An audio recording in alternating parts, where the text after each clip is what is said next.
పోసాని మురళీకృష్ణ గారిని పోలీసులు హైదరాబాద్లో అరెస్ట్ చేయడం జరిగింది.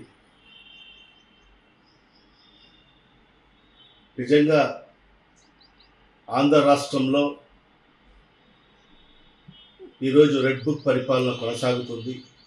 దానికి నిదర్శనమే నిన్న రాత్రి హఠాత్తుగా పోసాని మురళీకృష్ణ గారిని పోలీసులు అరెస్ట్ చేయడము. మరి ఆ పోలీసులు ఆ వీడియోలు కూడా వైరల్ అవుతున్నాయి. ఆ పోలీసులు వచ్చి మేము అనంతపురం నుంచి వచ్చాము అని చెప్పి ఒక నోటీస్ కూడా ఇవ్వడం జరిగింది. నిజంగా నోటీస్ చూస్తే 27వ తేదీ అరెస్ట్ చేసినట్టుగా మరి ఆ నోటీస్లో పొందుపరచడం జరిగింది. 27వ తేదీ అనగా ఈనాడు రాత్రి 8:45 అరెస్ట్ చేశామని చెప్పి ఆ నోటీసులో పొందుపరచడం జరిగింది. మరి ఇలాంటి చర్యలు కేవలం ఈ కూటమి ప్రభుత్వంలోనే జరుగుతాయని చెప్పి కూడా దీనికి నిదర్శనం.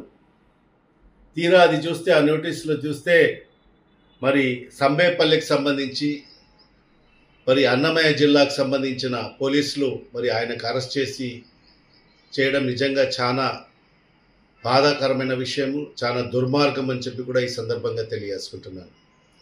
ఎందుకంటే పోసాని మురళీకృష్ణ గారు ఎప్పుడు కూడా డిబేట్లలో న్యాయపరంగా, చట్టపరంగా, మరి అదేవిధంగా ఈ ప్రభుత్వం గత ప్రభుత్వం చేసిన ఏదైతే ఉన్నాయో మరి ఈనాడు ఈ ప్రభుత్వం చేస్తున్న నిర్వాహకులను ప్రజలకు స్పష్టంగా తెలియజేస్తున్నందుకు మరి ఈరోజు ఈ కూటమి ప్రభుత్వం మరి వాళ్ళు ఏదైతే చెప్పినట్టుగానే రెడ్ బుక్లో ఏదైతే ఆయన పేరును పొందుపరిచిన తర్వాత మరి ఈరోజు అధికారంలోకి వచ్చిన తర్వాత మరి ఆ రెడ్ బుక్ పరిపాలనను కొనసాగిస్తూ మరి ఈరోజు వైఎస్ఆర్ కాంగ్రెస్ పార్టీ నాయకులను, సానుభూతి పరులను మరి అక్రమైన కేసులు బనాయిస్తూ మరి వాళ్ళను అరెస్ట్ చేస్తూ మరి వాళ్ళకు రిమాండ్లకు పంపిస్తున్న పరిస్థితి ఈరోజు మన అందరికీ కూడా తెలిసిన విషయమే. మరి ఒకటే నేను ఈ కూటమి ప్రభుత్వంలో మరీ ముఖ్యంగా ముఖ్యమంత్రి చంద్రబాబు నాయుడు గారికి మరి అదేవిధంగా ఉప ముఖ్యమంత్రి పవన్ కళ్యాణ్ గారికి నేను ఒకటే కోరదలుచుకున్నాను. మరి మీ ప్రభుత్వం అధికారంలోకి వచ్చి మరి ఈరోజు ప్రజలకు ఇచ్చిన మాటలు ఏమైపోయాయి? మీరు ప్రజలకు ఇచ్చిన హామీలు ఏమైపోయాయి? మరి ఆ హామీలు నెరవేర్చాలని ఏ కోశాన మీకు లేదు, చిత్తశుద్ధి లేదు. పేద ప్రజలకు మరి అదైతే బడుగు బలహీన వర్గాలకు, మైనార్టీలకు మీరు ఇచ్చిన హామీలేంటి? మరి ఈరోజు ఈ 9 నెలల కాలంలో మీరు ఆ ఇచ్చిన హామీల్లో ఎంతవరకు హామీలు నెరవేర్చి ప్రజలకు మేలు చేశారో ఒకసారి ఆలోచన చేసుకోండి, ఒకసారి ఆత్మవిమర్శన చేసుకోండి. ఒక మంచి పరిపాలన ఈ రాష్ట్ర ప్రజలకు అందిస్తారని చెప్పి ఆలోచన చేసి ప్రజలకు మీకు పట్టం కట్టడం జరిగింది.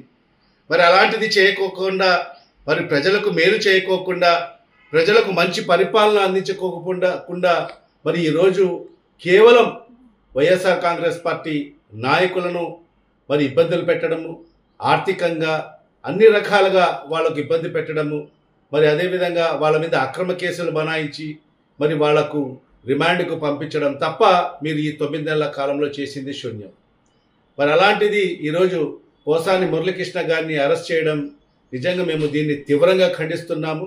ఖచ్చితంగా ఏదైతే సబ్జెక్ట్ పరంగా మాట్లాడే వ్యక్తి మరి అదేవిధంగా ఈ ప్రభుత్వం చేస్తున్న నిర్వాహకులని ప్రజలకు తెలియజేసే విధంగా మరి ఆ రకంగా మాట్లాడే వ్యక్తికి, ఎందుకంటే ఈరోజు ఈ ప్రజాస్వామ్య దేశంలో వాక్ స్వాతంత్రం కూడా లేని పక్షంగా ఈరోజు ఈ కూటమి ప్రభుత్వం వ్యవహరిస్తుంది.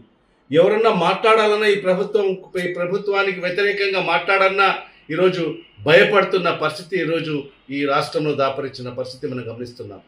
మరి ఈరోజు కేవలం ఈ ప్రభుత్వం చేస్తున్న ఏదైతే ఇచ్చిన హామీలు నెరవేర్చండి అని చెప్పి గుర్తు చేస్తే కూడా మరి వాళ్ళ మీద అక్రమ కేసులు బనాయించి మరి ఈ రకంగా ఈ దుర్మార్గమైన పరిపాలన ఈరోజు ఈ రాష్ట్రంలో మరి చంద్రబాబు నాయుడు గారి సారథ్యంలో మరి ఈరోజు నడుస్తున్న పరిస్థితి ఈరోజు రాష్ట్ర ప్రజలందరూ కూడా గమనించాల్సిన అవసరం ఉంది. మరి ఈరోజు మేమందరం కూడా ఒకటే చెప్తున్నాం, మీరు ఎన్ని కేసులు పెట్టుకున్నా కూడా వైఎస్ఆర్ కాంగ్రెస్ పార్టీ సానుభూతి పరులు కానీ నాయకులు కానీ ఎవరు కూడా మరి భయపడే పరిస్థితి లేదు. ఖచ్చితంగా రెండింతల ఉత్సాహంతో పనిచేస్తాం. ప్రజల కోసం పనిచేస్తాం. ప్రజలకు ఎక్కడ కష్టం వచ్చినా కూడా వైఎస్ఆర్ కాంగ్రెస్ పార్టీ అండగా ఉంటుంది.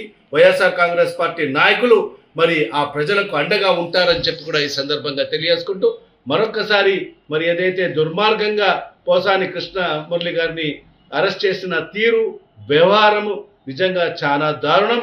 మేము దీన్ని పూర్తిగా ఖండిస్తున్నాం. మరిన్ని వీడియోస్ కోసం ఛానల్ ని సబ్స్క్రైబ్ చేయండి. లేటెస్ట్ అప్డేట్స్ కోసం వాట్సాప్ ఛానల్ ని ఫాలో అవ్వండి. ఆ లింక్ డిస్క్రిప్షన్ లో ఉంది.